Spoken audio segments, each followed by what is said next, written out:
had a tough season this year for the 8-9U Marauders. We were grinding with, we were an underdeveloped team from a baseball skill and experience standpoint.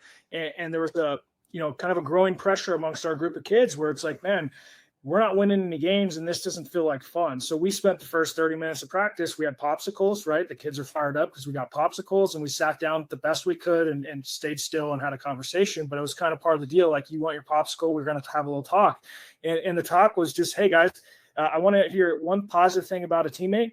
And so everybody goes around, and then I want to hear one moment this year where you felt scared. So everybody could hear, right? Every single person here has had that moment where they felt scared, where they felt pressure, whatever that emotion is. We got to normalize these things, because even the best experience that on some level, right? But their ability to get back, to train back on the tracks, to be able to get out of their head and back into their body is really what separates them, because physically there wasn't a lot of difference between me and other guys that hit 25, 30 home runs a year. It's just getting through the mental experience and the fear of failure, the fear of getting sent down, all these things that start to play as narratives in our mind.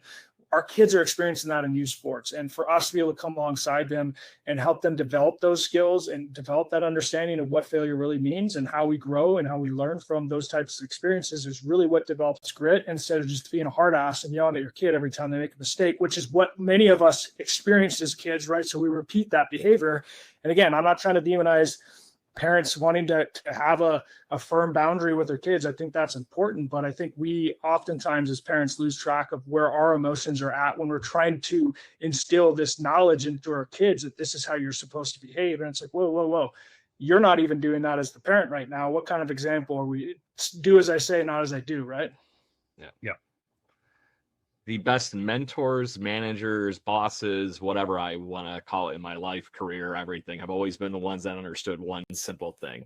They can't do the work for you, but they got to be able to provide the person the tools to be able to be successful, right? So those are exactly the mantras and the pieces of what you're talking about, Travis, and I couldn't agree with you more. You're trying to give them, hey, this is everything you got in your toolbox. They might not use every tool, but here's all the stuff for you to work with and be better at the end of the day, right?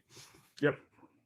So, Liz, I can see the gears moving before I dive into one more question, and then we're going to wrap this thing up. I just want to comment that, like, after spending a week with children in between the ages of 8 and 11, it's true, the brains are not. Maybe that's what the gears were moving. It was really the panic and stunning.